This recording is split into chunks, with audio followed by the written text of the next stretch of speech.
ખાનગી કોન્ટ્રાક્ટના માણસો ભરવા માટે તમે જગ્યા હમણાં આટલી બધી ભરતી થઈ, તમે 35 માણસોની વાત કરો છો. મારે ત્યાં 7 સબ સ્ટેશનો, મારા તાલુકાની વાત કરું છું, 9 ડેડિયાપાડા શાકબારાની વાત, હા જે બી હોય તે હમણાં 9 માણસો તમારા કોન્ટ્રાક્ટે લીધા.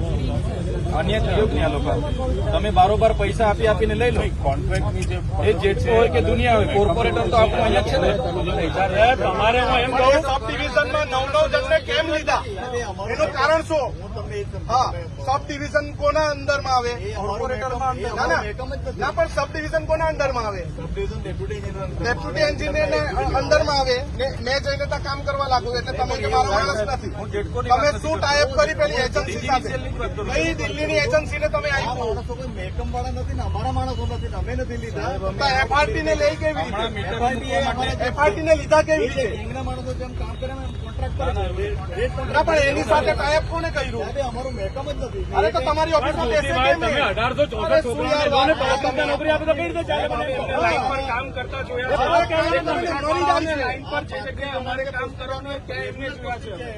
ના પણ એફઆરટી વાળા તમારી ઓફિસમાં કેમ બેસે છે? અમારું જે મેકમ હોય એ પ્રમાણે ભરતી આપો ને. કંપનીની સંખ્યા એ વધારે એ લોકોને મદદ માંગે છે. તમે એક્ઝામ આપી પછી તમે એક્ઝામ આપી પછી તમે કોન્ટ્રાક્ટ કર્યો ને તમારો, તો એનો પહેલે જોઈ ગયો. લોકો મફત કામ કરે છે. 2 મિનિટ ઉભા રહો મારા ભાઈ, વાત કરવા દો. તમે છે ને સાહેબ, હમણાં ઓફિસમાં અડધો કલાક કે કલાક બેસવાનું થયું, તમે બેસવા માટે તૈયાર છે? આપણે ત્યાં બેસીને વ્યવસ્થિત ડિસ્કસ કરી પોઈન્ટ ટુ પોઈન્ટ અમને નિરાકરણ જોઈએ. આના બધા કાગળ આપો, ઓફિસમાં નથી જવું, અહીંયા બેસવું. આ બધા પાછળથી જતર વતર તમે લાવો, કાગળ આપો, કઈ કંપની સાથે એજન્સી સાથે ડીજીવીસીએલ ટાઈપ કર્યું છે. તમારી સબ ડિવિઝનની ઓફિસમાં તમારી જાણ વગર કોણ જઈને બેસે છે? તમારી જાણ કર્યા વગર થાંભલા પર મેં ચડી જાવ ને તો તમે મારા પર કેસ કરે કે નહીં? હા, તો એ બહારનો એજન્સી વાળો માણસ ચડી ગયો, તમે એને છૂટ આપી, અમને છૂટ નહીં આપી. એવું નથી. અમારા જે હમલા ઉભા કરવા માટે લેબર ગેંગ અમે વર્ષોથી રાખતા એ વાત અલગ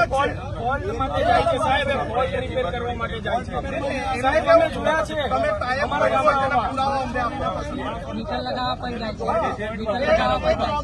બેસીને વાત કરવાની હોય તો કઈ વાંધો નહીં, પોઈન્ટ ટુ પોઈન્ટ અમે વાત કરવા તમે 1800ની ભરતી નિરાકરણ લાવવા માંગીએ માંગો છો કે નથી ને? કેમ નથી માંગતા? તો તે લેખિતમાં અમને આપો. મારી ત્યાં રજૂઆત છે એના આધારે મેકમ અમારું આવો મને બતાવો. હવામાં વાત તો પેલું મેકમ મળે. મારી ગાડીમાં ફાઇલ છે, હું ગાડી ફાઇલ મંગાવું. તમારા મેકમને 6 સાંભળો સાહેબ, તમારા પર માહિતી નહીં હોય તો મારી ગાડીમાં ફાઇલ છે, હું મંગાવી લઉં. માહિતી હું તમને એ કહું છું કે તમારી ડીજીવીસી વાળા જ ભરતી કરી છે ભાઈ. અમે સાહેબ ભરતી નથી કરી. અરે મીટર લગાવવાળા કોણ ભરતી કરે? કોન્ટ્રાક્ટ કરતા અમે કોન્ટ્રાક્ટ શું કરવા આપ્યો તમે? કોન્ટ્રાક્ટ કેમ આપ્યો તમે? મીટર લગાવવા માટેના કોન્ટ્રાક્ટ કોણ આપે? તમે જ આપો છો ને? બિલકુલ ખાનગી. ના કોન્ટ્રાક્ટ કોણ આપે? તમે કાયમી ભરતી કોન્ટ્રાક્ટ કોણ આપે? અમને ડિસિઝન અમે જીગા ના પણ કોન્ટ્રાક્ટ કોણ આપે?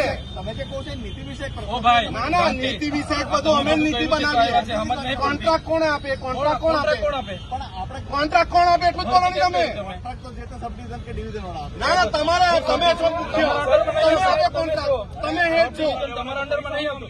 ડિવિઝન તમારી સૂચનાથી જ થાય. હું જે તમને કહેવા માંગુ છું આનંદભાઈ કે આપણે ત્યાં જે ગેંગના માણસો કામ કરતા છે વર્ષોથી કરે કોઈ ગેંગ કોઈ કોન્ટ્રાક્ટ નહીં જોઈએ. 1864 અત્યારે દિલ્હીની કંપનીને 200 કરોડનું કામ આપ્યું, એ કોની સાથે ટાઈપ થયું? તમારી સાથે થયું કે તમારી સાથે થયું કે કનુભાઈ સાથે થયું? બોલો અમને. સબ ડિવિઝન વાળાને બધાને પૂછ્યું છે, કોઈની સિગ્નેચર કોઈ સાથે ટાઈપ અહીંથી ટાઈપ થાય છે. એક ટાઈપ તમે કર્યું ને? હું જે તમને ના મેં કેવું એટલું બોલો સાહેબ, અમારા રામાયણ નથી સાંભળવી, અમારે કશું અમને બધું જાણી. તમે ટાઈપ કર્યું કે નહીં કર્યું? તમે ટાઈપ કર્યું કે નહીં કર્યું? તમે ટાઈપ કર્યું ને? તમે એમઓયુ કર્યા ને? એમઓયુ કર્યું ને? તમે એમઓયુ કર્યું કે નહીં કર્યું? અરે આ તો જો તમે જવાબ જ નહીં આપો. તમે એમઓયુ કર્યા કે નહીં?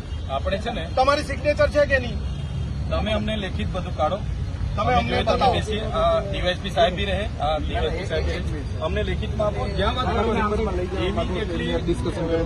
ઉર્જા મંત્રી સાથે વાત કરવાની હશે ને અમે કરીશું. તમારા ગંભીર સાથે વાત કરવાની હશે ને તમારી